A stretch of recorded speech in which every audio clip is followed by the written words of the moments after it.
سلام لیدونکو ستړي مشئ پام وکړئ تازه لاندو مهمو خبرونو ته. جان کیربي وایي افغان طالبان د نورې انزوا په لور روان دي. د امریکا د ملي امنیت د شورا د ستراتیژیکو اړیکو همغږی کوونکی وایي افغان طالبان د نورو انزوا په لور روان دي. جان کیربي له امریکا غږ سره په ځانګړې مرکه کې د جمعې په ورځ ویل طالبان د خپلو ژمنو خلاف عمل کوي.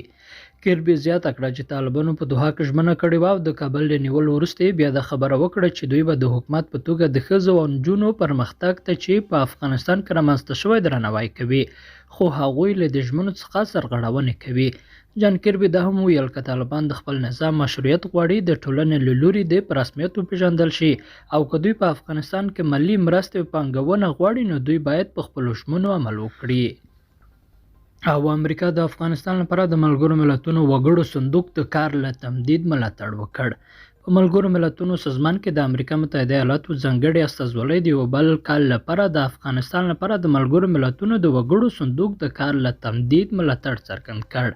لیدونکو له ملتیا مننه، ښه اوسئ.